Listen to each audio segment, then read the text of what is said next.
하나님, 오늘도 사사기 말씀을 통하여서 우리가 깨달을 말씀, 하나님께서 이 시대에 사사기를 통해 우리에게 주실 말씀을 알게 하옵소서. 이스라엘 백성의 잘못된 모습 속에서 우리의 모습을 발견하게 해 주시고 돌이켜 하나님을 바라보며 하나님과 함께하는 복을 누리는 백성들의 축복을 잘 알아가게 하여 주옵소서. 기대하옵 예수님의 이름으로 기도드립니다. 아멘. 아멘. 공유할게요. 수사사에 대해서 외우는 방법으로 기억나시겠죠? 유치했지만 한번 옷에 삼득이 붙었다. 돌아봐라 돌아 그랬더니 입으로 와서 입 그랬더니 마지막엔 얼른 압사시켜라. 입에 들어왔으니 얼른 압사시켜라.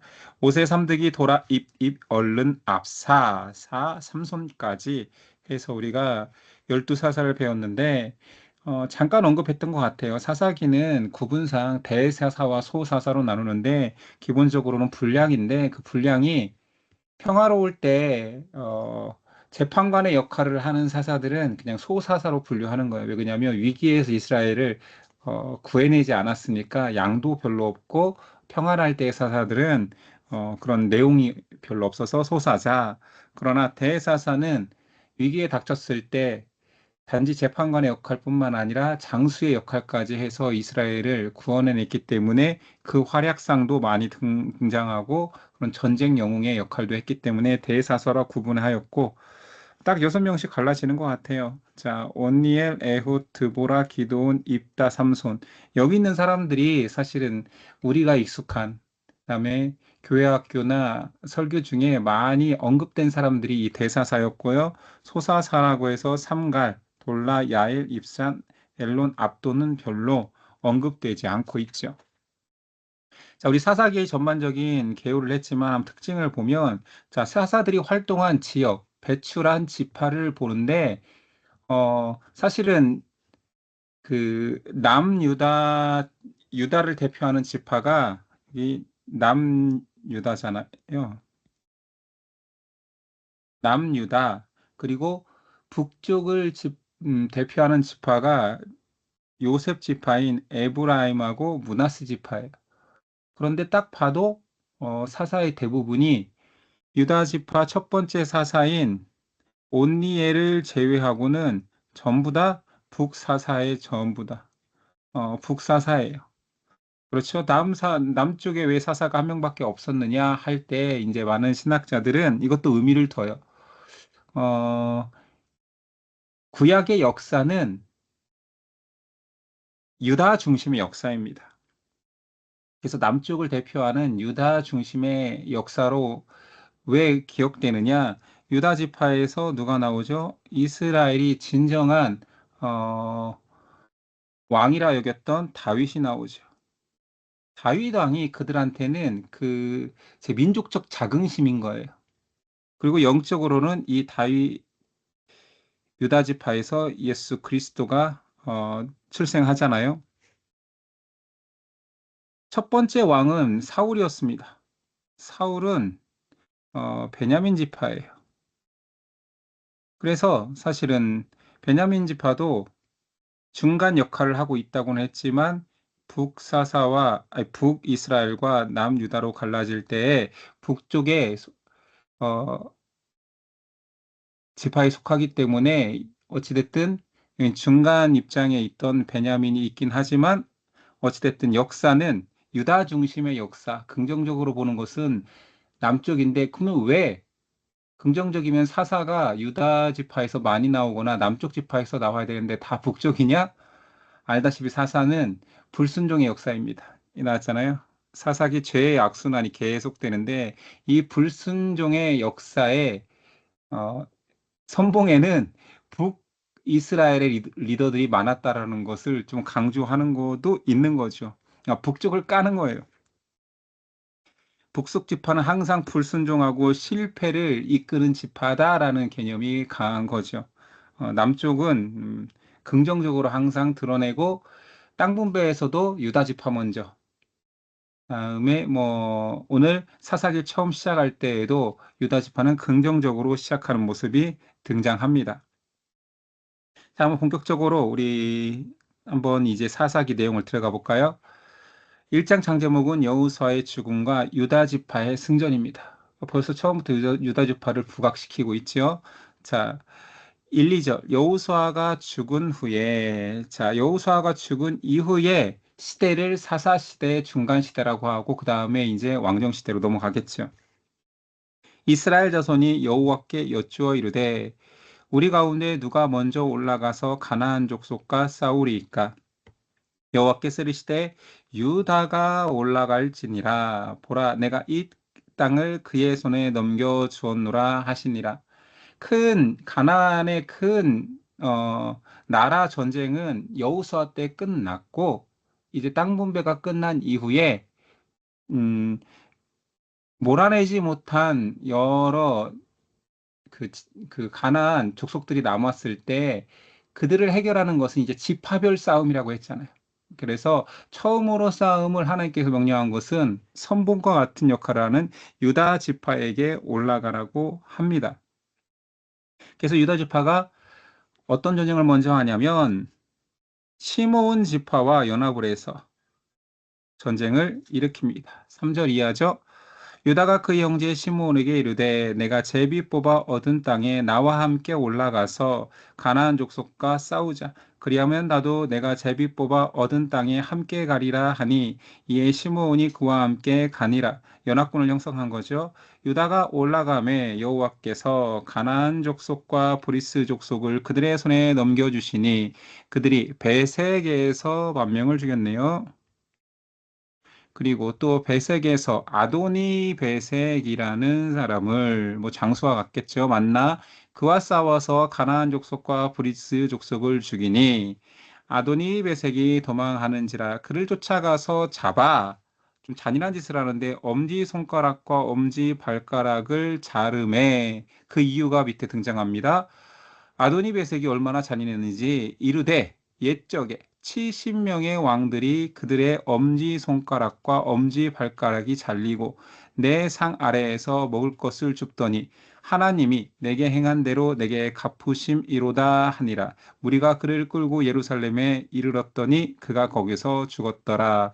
이제 본인이 내가 이렇게 악행으로 수많은 지역을 점령하고 그들을 다스리는 사람들에게 상징이 되는 엄지손가락, 엄지발가락을 자르고 내 상에서 이렇게 비굴하게 기어다니는 것을 시켰더니 그대로 내가 당했더라라는 말을 남겼던 거죠. 그러니까 유다 지파와 시므온이 잔인해서 그 일을 했던 게 아니라 아도니 베색이 했던 그대로 되갚아 준 것입니다. 자, 17절 유다가 그의 형제 시므온과 함께 가서 스밧에 거주하는 가나안 족속을 쳐서 그곳을 진멸하였으므로 그곳 이름을 호르마라 하니라. 자, 호르마라 하니라 그 뜻이 위에 써 있지요.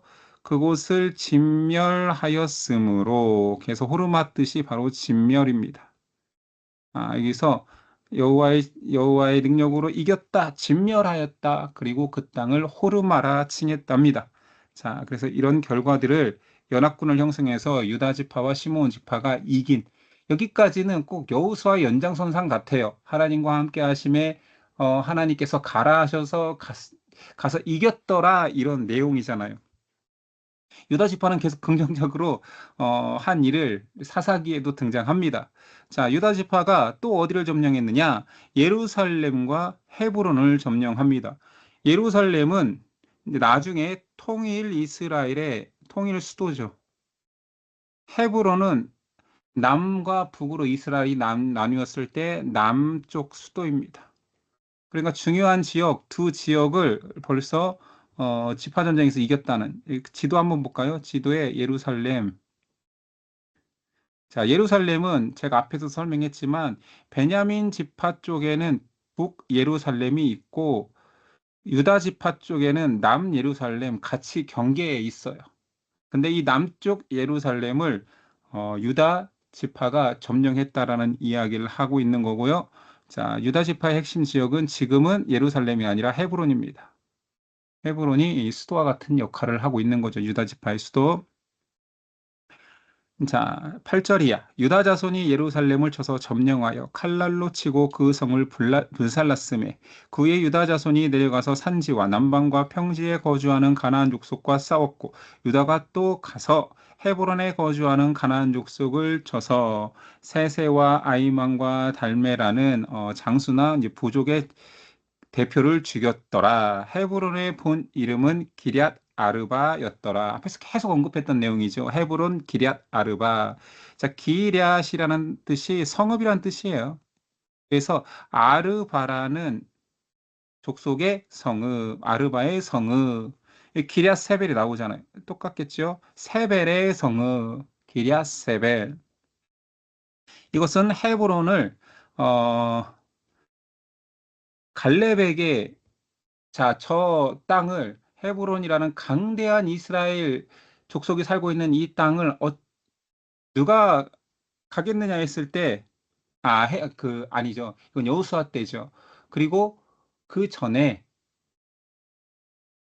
여호수아와 갈렙이 정탐 갔을 때 했던 갈렙의 고백, 그리고 결국은 그 갈렙이 그 고백대로 점령하게 된 이야기들을 창세기부터 여호수아를 거쳐 사사기까지 다 이렇게 한 번에 보여주고 있고 지금 실현된 거예요. 실현. 자, 20절 한번 읽어볼게요. 자, 헤브론 땅이 모세가 그 고백 속에서 먼저 드러났었다라는 거. 갈렙이 정탐 갔다 와서 그들이 모세가 명령한 대로 헤브론을 갈렙에게 주었더니 그가 거기서 안악의 세 아들을 쫓아내었고 안악의 세 아들이 세세와 아이만과 달매겠지요. 자, 갈렙에게 허락된 헤브론 땅은 역사적으로 계속 등장했었던 거죠. 가나안 정탐 후에 모세가 갈렙에게 밟는 땅을 네가 지목하여 밟는 땅을 내가 주리라 약속했었고 그게 신명기에 나오죠. 1장 36절 오직 여분네의 아들 갈렙이 온전히 여호와께 순종하였으니 그가 그것을 볼 것이요 그가 밟는 땅을 내가 그와 그의 자손에게 주리라 하시고 이때부터 이제 아름다운 고백을 했고 믿음의 고백을 한 그의 앞으로 행보를 모세가 주겠다라고 약속했던 거죠. 그리고 여호수아가 정복 전쟁 당시에 저 땅에 누가 가겠습니까 했을 때, 내가 모세 때 약속한 것처럼 내가 지목한 땅을 모세가 주기로 했습니다. 제가 지목한 땅은 헤브론입니다. 해서 그러면 가십시오 했던 거죠. 자, 여호수아 14장 11절 이하. 모세가 나를 보내던 날과 같이 오늘도 내가 여전히 강건하니. 자, 여전히 강건하다 할 때 여호수아 때 나이가 나왔잖아요. 85세였어요. 백전노장이죠. 내 힘이 그때나 지금이나 같아서 싸움에나 출입에 감당할 수 있으니 그날의 여호와께서 말씀하신 이 산지를 지금 내게 주소서. 모세 때 약속한 그 산지를 지금 내게 주소서.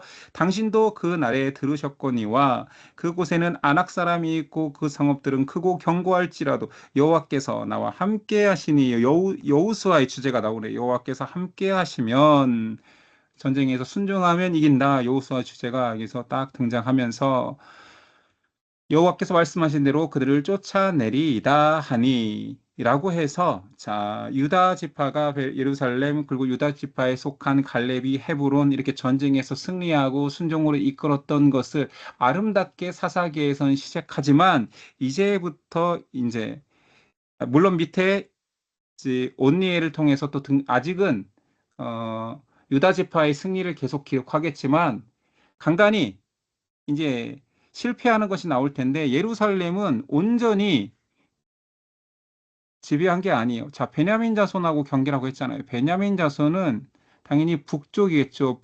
예루살렘에 거하는 여부스, 가나안의 한 족속인 여부스 사람을 쫓아내지 못합니다.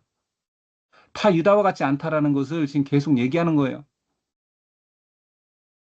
알겠죠? 자, 유다 지파가 또 점령한 지역을 이야기할 때 이제 온니엘이 등장합니다. 온니엘은 보다시피 족보를 한번 볼까요? 갈렙의 족보인데 갈렙이 여기 있죠. 갈렙의 동생 그나스의 아들. 그러니까 온니엘은 갈렙의 입장에서는 갈렙의 조카죠. 그리고 이제 이야기가 나오겠지만 기랴세벨을 치는 자에게 내 딸을 주겠다 해서 악사와 결혼합니다. 아니, 내 딸을 주겠다라고 하는 그 표현을 지금 현대적 입장에서 어떻게 딸을 가지고 이런 보상을 할 수 있나 이런 개념이 아니라 이제 고대 사회로 가야 되고 그만큼 기럇 세벨이 모든 이스라엘 사람들이 점령하기를 꺼리는 강성한 땅이라는 거죠. 그러니까 갈렙이 용맹하게 나아가서 나와 같이 이 땅을 점령할 수 있는 그에게 내 딸을 주겠다라고 이제 선언한 것입니다. 자, 11절 이하 한번 읽어볼까요? 거기서 나아가서 드빌의 주민들을 쳤으니 드빌의 본 이름은 기럇세벨이라. 갈렙이 말하기를 기럇세벨을 쳐서 그것을 점령하는 자에게는 내 딸 악사를 아내로 주리라 하였더니 갈렙의 아우 악사를 그나, 그나스의 아들인 온니엘이 그것을 점령하였으므로 갈렙이 그의 딸 악사를 그에게 아내로 주었더라. 사실은 이 내용은 여호수아에서 등장했었죠. 그래서 악사가 이때 제가 했던 말이 그거였던 것 같아요. 그 아버지의 그 딸, 용맹의 딸도 그리고 아버지한테 배웠어. 어, 이 산지를 내게 주소서 여기 있잖아요. 이 산지를 내게 주소서 했던 그 갈렙의 딸답게 아빠, 나를 시집 보내겠다고요? 그러면 나에게 밭을 주세요. 라고 요구합니다. 그리고 그래서 이 모습을 이상하게 여기지 아니하고 오히려 그래, 너는 그럴 받을 자격이 있다. 내가 복을 주어 그리고 복으로만 끝내지 아니하고 윗샘물과 아랫샘까지도 주겠다. 기억나십니까? 근데 오늘 말씀에 기록하지 않았지만 이 13절 이하에도 이 내용이 또다시 반복됩니다. 악사가 사랑받고 축복받는 딸이었다라는 거예요. 어, 그래서 온니엘이 기럇세벨을 점령하고 악사와 결혼하게 되죠. 자, 그리고 유다 지파 사실 지도 한번 볼게요. 유다 지파를 보면 유다 지파가 지형적으로 좋은 땅이 아니에요. 왜냐하면 가나안 모든 족속을 쫓아냈지만 그 당시에 이 팔레스타인 지역의 가장 강대한 나라는 블레셋입니다. 그래서 제가 이 해변에 불을 지른다 해서 블레셋으로 외우기 많이 했었는데 이 해변에 이렇게 이거 그려놔야 돼요. 그래야 잊어버리지 않아. 이 해변 중심까지 이 블레셋이에요. 이 블레셋이 5개의 큰 성읍이 있으니 여기 이거 불 때문에 지워졌네요. 이 가사 위에 아스글론 이름이 다 지워서 불은 이제 지울게요. 자, 가사가 있고 아스글론이 있고 그 위에 아스돗이 있습니다. 그리고 내륙 쪽으로 여기 있네, 에글론. 여기 있네요. 에글론과 에글론 밑에 가드가 있어요. 그래서 블레셋이 5성읍이 가장 강대한 성읍이었어요. 블레셋 5성읍은 유명합니다. 그리고 자, 밑에 와서 이제 블레셋 5성읍을 언급한 이후에 자, 가사, 아스돗, 아스글론, 가드, 에그론. 왜 그 당시에 블레셋이 상상도 할 수 없는 강대국이었는지를 알려주는 글이 사사기를 지나 사무엘에 등장합니다. 한번 적어보고 나중에 여러분 찾아봤으면 좋겠어요. 사무엘 3상이죠. 사무엘상 13장에 읽어보면 어떤 내용이 나오냐면 이스라엘은 철공이 없다라는 말이 나와요. 철 재련할 수 있는 장인이 없는 거예요. 철공이 없어요. 그래서 그 밑에 뭐라고 돼 있냐면 블레셋에 가서 농기구를 사온대요. 사오거나 농기구 고칠 때 부탁해야 돼요. 블레셋에 부탁한다는 말이 나와요. 그러면 블레셋은 철공이 있기 때문에 무슨 시기예요? 철기 시대입니다. 블레셋은 철기를 다룰 수 있는 철기 시대예요. 과도기겠지만 철공이 없다라는 것은 이스라엘은 아직도 청동기 후기예요. 청동기 후기에 철기같이 강하진 않지만 어쨌든 청동이 많이 재련되어서 강하다고 한들 철기 앞에서는 다 무너지죠. 그 당시에 그러니까 군사력 차이가 어마어마한 거예요. 철기는 산업혁명에 가까운 놀라운 시대로 변환을 일으키잖아요. 그러니까 농기구조차도 블레셋에게 부탁해야 될 정도로. 그리고 어떤 이야기도 나오냐면 그럼 뭐 사오면 되지라고 하는데 안타깝게도 뭐라고 표현되어 있냐면 왕이 된 사울과 요나단만 철기 칼을 가졌더라라는 말이 나와요. 자, 블레셋이 그 당시 팔레스타인 지방에 얼마나 강대한 나라인지 이스라엘이 물론 이가 가나안 족속이 아니기 때문에 하나님이 진멸하라고 했던 그 가나안 땅에서 몰아내라고 했던 그 족속은 아니에요. 그러나 이스라엘이 불순종하고 사사시대에 우상숭배로 인하여서 하나님이 징벌할 때 가장 많이 사용한 나라가 있으니 이 바로 블레셋이라는 거죠. 그러니까 이 당시로 가서 블레셋은 진짜 바로 옆에 붙어서 땅은 작은 것 같지만 어마어마한 강대국인데 초장부터 유다 지파는 그 블레셋의 새 성을 가사, 아스글론, 에글론을 벌써 점령했습니다. 그러니까 유다가 얼마나 용맹한 지파인지를 처음부터 다 말해주는 거예요. 야, 유다 지파? 블레셋도 쳤어. 됐죠? 이런 내용이 지금 강조되고 있는 거예요. 자, 그러면 유다만 계속 승전보가 있었느냐? 아니요. 북쪽 지파를 대표하는 요셉 지파도 있습니다. 자, 에브라임과 므낫세가 요셉 지파 자손이잖아요. 자, 요셉 지파 에브라임 므낫세도 어디를 정복하느냐? 베델을 정복합니다. 자, 베델 하면 여러분 또 이제 계속 우리가 계속 성경을 창세기부터 봐왔으니 기억해야 돼요. 베델은 딱 떠올리면 베델 언약 누굽니까? 야곱. 야곱이 돌 베개 뱉던 장 있잖아요. 창세기 28장이죠. 창세기 28장 야곱이 형 에서에게 장자권, 그러니까 여기 장제목에서는 기억나셔야 할 텐데 이런 솥에 염소 있고 이렇게 돼서 베델 언약이 있던 그 28장이에요. 장자권을 빼앗고 외삼촌 라반의 집으로 도망치면서 노숙하면서 돌 베개에 베고 잠을 자다가 환상 중에 천사들이 오르락내리락 하는 사다리를 본 꿈을 꾸고 아 이곳이 하나님이 거하시는 곳이군요 라고 했던 그래서 베델이에요. 왜냐하면 베델 뜻이 뭐예요? 베트는 집이라는 뜻이고 엘은 어, 절대자 하나님을 상징하는 말입니다. 그래서 하나님의 집이 베델이라는 뜻이에요. 아, 이곳이 하나님의 집이군요. 그리고 서원을 하죠. 세 가지 서원.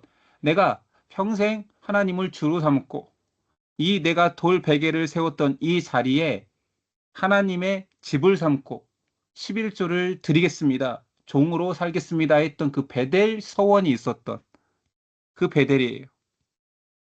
이름의 의미가 요셉의 모든 삶들하고 다 연결되죠. 그리고 나중에 돌아와서 창세기 장제목 지금 떠올리라고 일부러 해주는 거예요. 35장의 베델 서원이 베델 신앙이 회복되죠. 물론 그럴 마음이 없었는데 다 까먹고 있다가 바로 윗장 34장에서 디나 딸 강간 사건 때문에 돌이켜서 아 내가 여호와를 의지하는 마음 그 베델에 가서 하나님을 다시 붙들어야겠다 했던 그 베델 신앙 회복 장면이 35장에 있는 거죠. 다 떠오르시죠? 자, 이런 장소를 에브라임 므낫세 지파가 사사기 때 정복합니다. 읽어볼게요. 요셉 가문도 됐죠? 요셉 가문 하면 이제 에브라임과 므낫세라는 거 여러분 다 아시니까. 베델을 치러 올라가니 여호와께서 그와 함께 하시니라. 요셉 가문이 베델을 정탐하게 하였는데 그 성읍의 본 이름은 루스라. 원래 루스였지만 누가 베델로 바꾼 거예요? 그 선조 야곱이 한 거잖아요. 정탐꾼들이 그 성읍에서 한 사람이 나오는 것을 보고 그에게 이르되 청하노니 이 성읍의 입구를 우리에게 보이라. 그리하면 우리가 내게 선대하리라. 무슨 내용 같아요? 뭔가 오버랩되지 않아요? 정탐꾼도 보냈고, 한 사람에게 성읍의 입구를 우리에게 보이라. 이게 뭔 말이에요? 자, 성이 이렇게 생겼잖아요. 그러면 성 문이 이렇게 있을 거 아니에요. 세 개든지 두 개든지 뭐 있을 거 아니에요. 그러면 성의 입구를 우리에게 보이라. 아니, 눈이 없어요? 보이잖아요. 성문을 어디가 입구입니까라고 알려달라는 게 아니에요. 이것은, 아니, 얘네가 쳐들어왔으니까 성문은 폐쇄했죠. 그런데 여기 있는 베델 사람에게 정탐 온 사람들이, 저 성문 말고 전쟁이나 여러 가지 일이 터졌을 때 성문을 닫잖아. 그러나 너희가 다니는 입구 있잖아. 개구멍. 알려달라는 거죠. 그러면 우리가 너희를 선대하리라.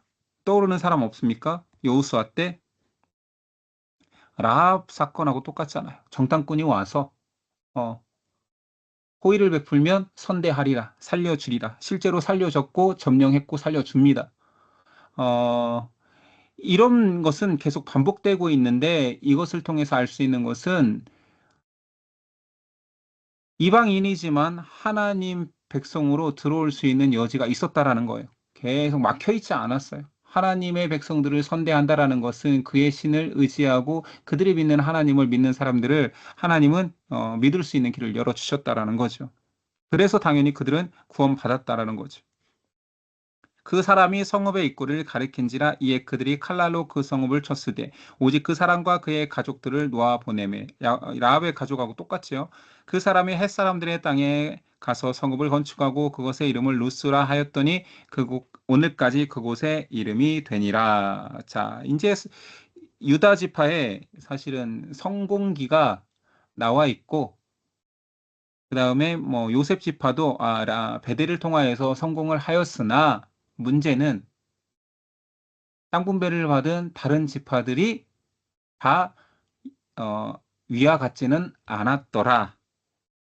그래서 문제가 되는 것들이 이제 정복하지 못한 가나안 땅이 등장하는데 어마어마합니다. 므낫세 지파, 베스안, 다낙, 돌, 이블루아, 무깃도 점령 못함.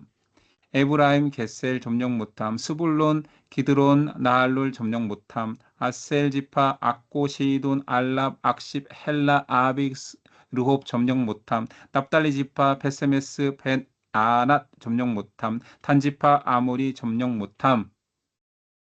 자, 재밌는 것은 두 가지 표현이 있는데 그들을 정복하지 정복하다라고 않고 그들을 쫓아내지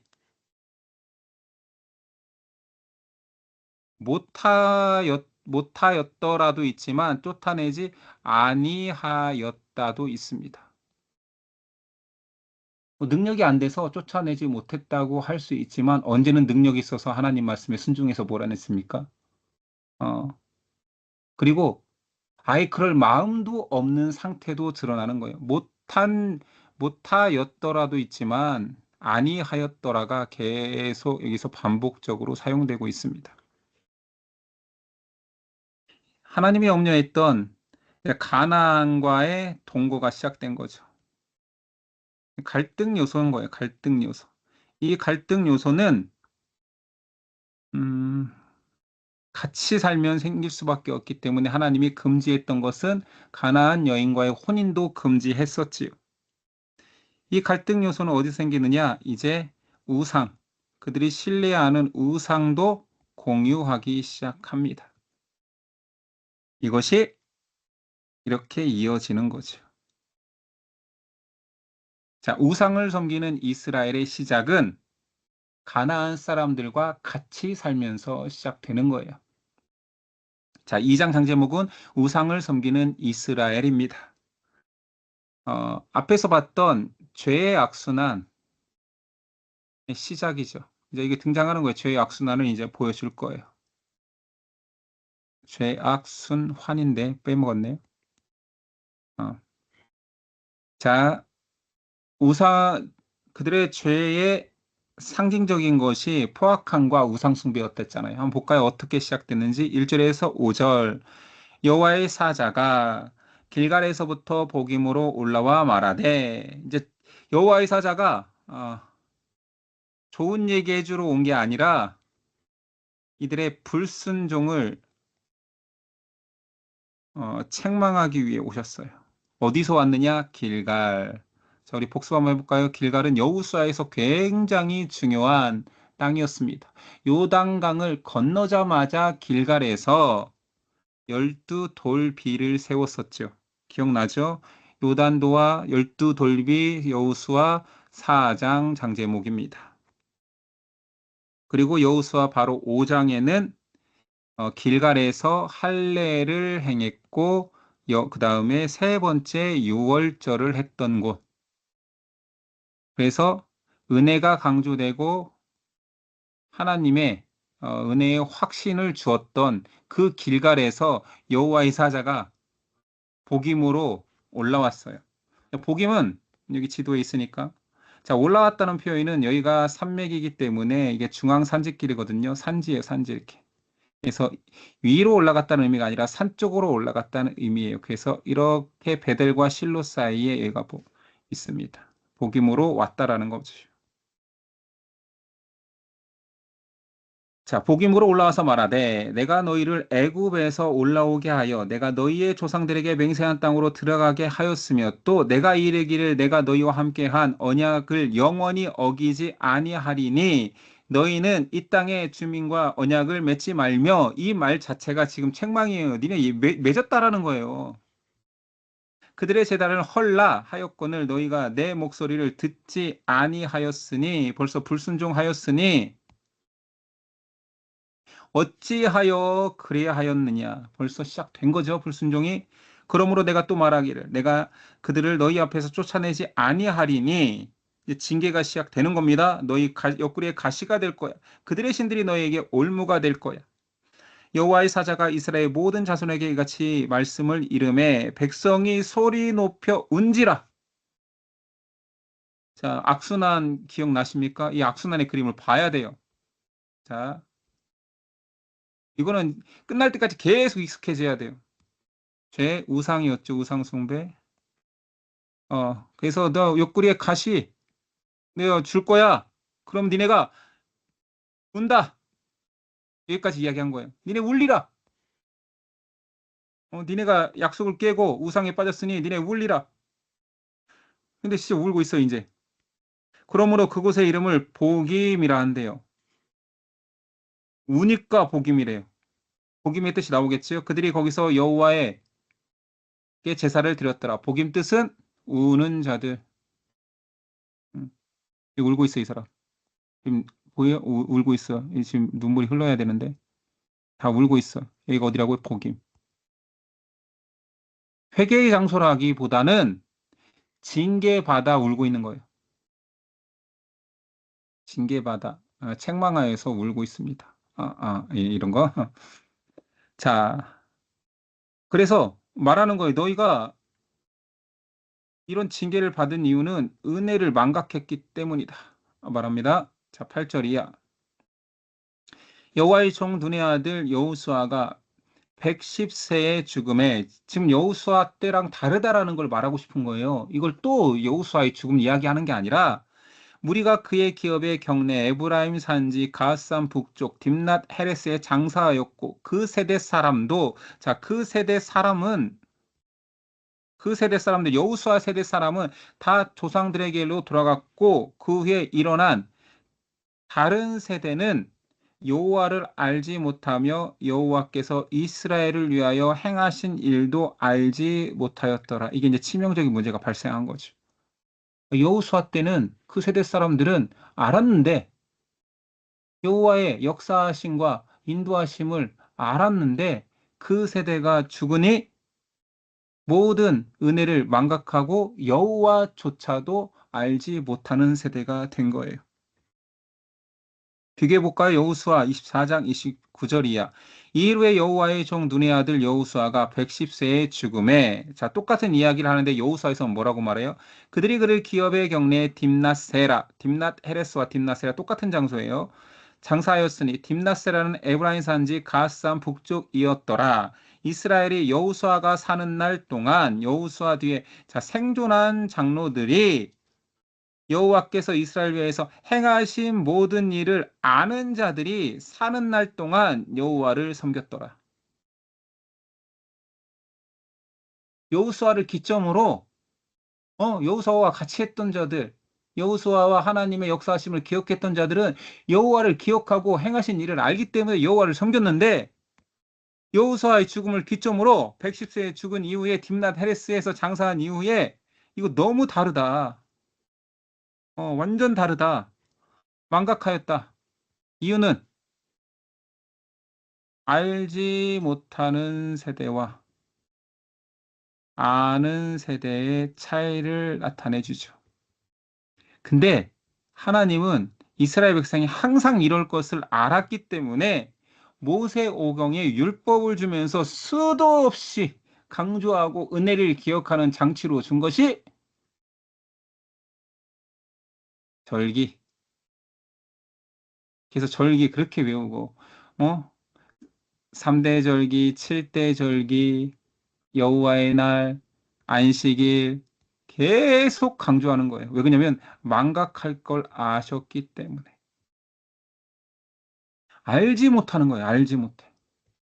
아는 세대와 알지 못하는 세대.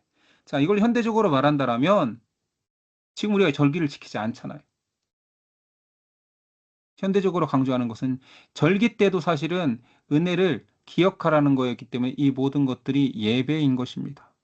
제사와 예배였겠죠. 우리 똑같아요. 너희가 예배를 중단하는 순간 하나님의 은혜는 망각된다예요. 이거는 어느 누구도 자신할 수 없어요. 왜 그러냐면 이스라엘이 보여주고 있는 거예요.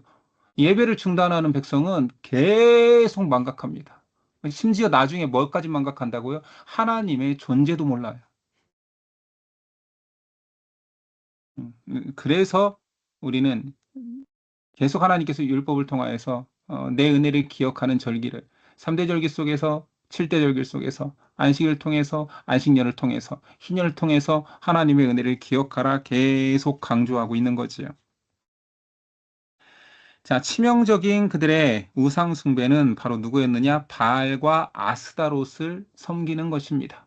자, 13절부터 한번 읽어볼게요. 곧 그들이 여호와를 버리고 바알과 아스다롯을 섬겼으므로 여호와께서 이스라엘에게 진노하사 노력하는 자의 손에 넘겨주사 그들의 노력을 당하게 하시며 또 주위에 있는 모든 대적의 손을 팔아 넘기심에 그들이 다시는 대적을 당하지 못하였으며 그들이 어디로 가든지 여호와의 손이 그들에게 재앙을 내리시니 곧 여호와께서 말씀하신 것과 같고 여호와께서 그들에게 맹세하신 것과 같아서 그들의 괴로움이 심하였더라. 왜 그러냐면 옆구리에 가시 올무가 될 거라고 얘기했으니까 괴로움이 당연히 심해야 정상이죠. 왜 그러냐면 우상을 받아들였으니. 자, 그러면 질문 한번 해봅시다. 질문. 여러분들 써놔요. 중요한 질문이니까. 왜? 왜 우상을 믿어? 왜 믿지? 하나님이 계신데 왜 믿지? 쟤들 바보야? 왜 믿을까요? 매력적이기 때문에 믿는 것입니다. 매력적이에요. 자, 그 당시에 바알과 아스타롯을 설명해 볼게요. 바알은 이제 상식적으로 가나안의 최고 신인 엘과 어머니인 바다의 신 아세라의 아들이에요. 자, 그 바알이 엘의 아들이면 엘을 믿으면 되잖아요. 창조신 뭐 최고 높은 신을 믿으면 되는데 엘은 매력적이지 않아. 왜 그러냐면 엘이 바로 등장하지 않으니까. 가나안 신의 엘은 바알의 그냥 그거하고 똑같아요. 어떤 시조를 이야기할 때 시조의 그냥 아버지일 뿐이야. 바알이 강조되는 이유는 바알이 매력적인 신이기 때문입니다. 어떤 매력이 있느냐? 자, 여기 또 왔네요. 엘보다 바알을 더 숭배한 이유는 자, 엘은 하늘의 신. 이 성격을 다 알고 있어야 돼요. 바알은 하늘의 신으로 하늘의 신이기 때문에 비를 내려줘요. 비는 이때는 농경 사회였기 때문에 비를 내려주면 고로 비를 내려주는 하늘의 신이 농업의 신이 되는 거예요. 풍요의 신으로 섬겨질 수밖에 없어요. 그러니까 결국은 뭐가 매력적이냐? 이들이 계속 우상에 유혹받는 이유는 탐심인 거죠. 비라는 풍요를 갖고 싶은 거예요. 바알의 이름은 여러 가지 지역마다 바뀔 때가 있을 때가 있었죠. 바알은 원래는 주란 뜻이에요. 그런데 바알 부올, 부올 지방의 바알신, 이거 바알인 거예요. 바알 브릿, 언약의 바알로, 언약이라는 멋진 뭔가 신앙 개념이 있는 것 같으니까 여호와를 모방한 거예요. 아마도 여호와 신앙을 가진 사람 중에서 바알 브릿을 만들지 않았을까, 브릿을 만들지 않았을까 생각될 정도로 이제 모방하기 시작합니다. 자, 바알 새 불도 유명하죠. 바알 새 불은 바알 새 봅이라고도 하는데 바알이 주라는 뜻이니까 세부 더 높은 것을 막 강조하기 위한 거예요. 높은 곳의 주 바알이다. 높은 곳의 바알이다. 거기서 또 강조된 파생된 단어가 또 있으니 바알세불, 바알세불도 많이 나오잖아. 여기서 지금 바알세불이 여기 있네요. 자, 이것은 이 형상을 이야기할 때는 또 파리 대왕으로 나와요. 왜 파리일까요? 파리가 무슨 힘이 있다고? 무슨 신이라고요? 풍요의 신. 이 고대 사회 사람들이 참 유치하게도 파리 한 마리가 음식에 앉았다 일어났더니 뭐가 많아요? 순식간에 구더기. 어이, 장난이 아닌, 어, 풍요를 낳네. 그래서 파리 대왕인 거예요. 바알을 상징하는 게 이렇게 파생되는 거예요. 다 뭘 말하는 거예요? 탐심, 풍요. 자, 그래서 유명한 바알 신상은 굉장히 많지만 유명한 바알 신상 두 개를 가져오는데 공통점이 있으니 자, 소의 투구, 번개를 손에 쥐고 있어요. 소의 투구는 왜 그러겠어요? 소가 그 당시에 농경사회에 가장 강력한 농기구인 거야. 그래서 농업의 신을 트랙터인 거죠. 트랙터. 그 당시에 트랙터. 농업의 신. 소 한 마리 있으면 사람 100명보다 많은 수확량을 낼 수 있어요. 그러니 솥불을 가지고 있고, 자, 번개창은 하늘의 신. 칼은 권능. 그러니까 바알 형상을 만든 것은 사람의 인간적인 모습이죠. 그냥 힘이에요, 힘. 힘과 능력, 풍요. 이것을 강조하는 이런 신상을 만들었죠. 그래서 매력적인 거예요. 이스라엘은 유목민이었잖아요.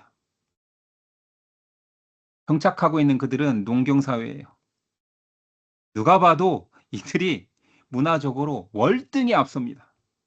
농경사회 속에서 철까지 개발했으니 얼마나 수확량이 다르겠어요. 우린 뼈 빠지게 일해도 수확량이 너무 없어. 그런데 가나안 사람들이 농사 지으면 수확량이 어마어마한 거죠. 아, 그들의 신이 더 센가? 그들은 바알 신을 믿는다는데. 자, 아스다롯은 바알의 여동생이자 아내가 됩니다. 족보상으로 여동생인데 아내라는 게 중요해요. 아스타롯은 바알과 함께 부부로서 관계를 맺으면 남녀의 관계를 맺어야 자녀가 생기듯 인간적인 거예요. 얼마나 유치합니까? 아, 열매라는 것은 관계에서 나오는구나. 그래서 바알 신과 아스타롯 신이 관계를 가지면 풍요가 나타나네. 그래서 성의 신, 다산의 신. 그래서 형상도 이렇게 되는 거예요. 우리에게 젖을 먹일 수 있는 가슴, 심지어는 어떤 아스타롯 그 신상은 막 가슴이 뭐 어마어마하게 많아요. 다 그런 풍요가 이들에게는 매력적으로 계속 보인다는 얘기예요. 엉덩이가 큰 것은 출산을 잘할 수 있다라고 강조하고 싶어서. 그래서 바알신과 아스타롯이 부부이기 때문에 이들이 관계를 하면 비가 내리고 풍요가 쏟아지기 때문에 바알신과 아스타롯 신을 섬기는 제사는 나중에 그들의 성전에 창기들이 있어서 실제로 제사에 참여하는 사람들하고 사제가 됐든 이 성전 창기들과 성행위를 함으로 그들이 추구하는 바는 이렇게 우리가 자극적인 모습으로 우리가 막 이런 난잡한 모습을 보이면 바알과 아스타롯도 관계를 가질 것이다. 그래서 풍요가 이루어질 것이다.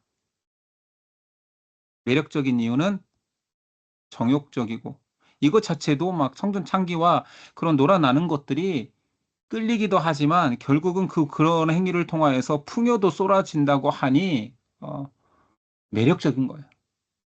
이스라엘 사람들이 괜히 우리가 믿는 신이 있는데 왜 우리가 우상에 빠질까가 아니라 그냥 넘어가는 겁니다. 자, 아스타롯의 다른 여러 가지 형태의 이제 신화는 계속 연결되잖아요. 그리스로 가면 아프로디테, 우린 이걸 미의 신이라고 하잖아요. 미의 신, 미의 여신, 뭐 이러잖아요. 이거 사실은 성의 신이에요. 성의 신. 뭐 사랑의 이렇게 미화하잖아요. 사랑의 여신, 비너스. 전부 다 아스타로스에서 파생된 성의 신이에요. 다산의 신이에요. 그들이 아름다우니까 매력적이니까 성적 어필이 되고 이런 것들이 뭐 미로 표현되고 사랑으로 표현되는 것뿐인 거예요. 자, 이렇게 설명을 하고 나니 좀 이해되는 부분이 있잖아요. 유혹받는다라는 거죠. 우상에. 이유는 너무 탐심을 자극하고 정욕을 자극한다라는 거예요. 그럼 이것을 우리 현대적으로 얘기한다면 문화 사대주의에 기독교인이 빠질 수 있어요. 이스라엘은 앞에도 말했지만 유목민입니다. 유목민이 보기에 정착민들, 선진화된 농경사회는 문화로서 월등히 높은 거예요. 월등히. 우리가 이걸 따라가야 된다. 우린 좀 미개했어. 라고 동경하기 시작하는 거예요. 이게 우상숭배로 발전하는 것입니다. 그러니까 너무 세련되고 좋은 거에 대해서 좋아할 필요는 사실 없어요. 우리의 탐심을 자극하고 그거에 의해서 우리가 또 다른 우리의 어, 죄성이 발현되기도 하니까요. 시간이 벌써 이렇게 됐네요. 어떻게 해야 되지? 음. 자, 빨리 하면 빨리 끝낼 수 있을 것도 같고, 자, 우리가 죄의 악순환을 이야기할 때 죄를 짓죠. 이게 다 우상이었다고 했어요. 그리고 두 번째, 하나님이 그런 죄 가운데 이스라엘을 내버려 두지 않고 징계를 내리시죠. 이 징계가 시작됩니다. 죄의 악순환의 모범을 지금 보여주는데 이것은 계속되는 패턴이에요. 자, 이스라엘에 대한 징계가 시작됩니다. 14, 15절. 여호와께서 이스라엘에게 진노하사 노력하는 자의 손에 넘겨주사. 분명히 이건 약속된 거예요. 내가 노력하는 자에 넘겨줄 거야. 그들의 노를 당하게 하시며 또 주위에 있는 모든 대적의 손에 팔아 넘기심에 그들이 다시는 대적을 당하지 못하였으며 그들이 어디로 가든지 여호와의 손이 그들의 재앙을 내리시니 이거는 그들이 강해서 온 게 아니라 하나님의 보호가 멈춘 거예요. 여호와의 손이 그들의 재앙을 내리시니 곧 여호와께서 말씀하신 것 같고 이야기했잖아. 벌써 내가 말했었잖아. 여호와께서 그들의 맹세하신 것 같아서 그들의 괴로움이 심하였더라. 그랬더니 뭘 하겠어요? 이제 다시 그들은 살려달라고 부르짖겠죠. 부르짖음이 나오는 거예요. 그래서 울고 불고 막 때렸습니다. 슬피 울고 짖고 그러면 하나님 어떻게 한다고요? 구원을 주신다니까요. 누굴 통하여서? 사사를 통하여서. 이 사사기 전체 이 패턴을 처음에 이제 보여주기 시작하는 겁니다. 자, 사사를 세우시는 이유는 좋은 의도가 아니에요. 여호와 잘 믿는 시대 하나님의 도구로 사용된 게 아니라 이스라엘 채찍을 내리고 그러나 어쩔 수 없는 마음으로 다시 그들을 내 백성을 버릴 수 없기 때문에 건지시기 위한 방법으로 여호와께서 그들을 위하여 사사를 세우실 때에는 그 사사와 함께 하셨고 그 사사가 사는 날 동안엔 여호와께서 그들을 대적의 손에서 구원하셨으니 이는 그들이 대적에게 압박과 괴롭힘을 받아 슬피 부르짖음으로 여호와께서 뜻을 돌이키셨습니다. 자, 돌이키셨다니까요. 원래 이렇지 않은데 니네 징계받아야 되는데 그 은혜로 다시 용서하시는 거죠. 그 사사가 죽은 후에는 그들이 돌이켜 그들의 조상보다 더욱 타라. 자, 5번으로 가는 거죠. 5번이 뭐예요? 망가.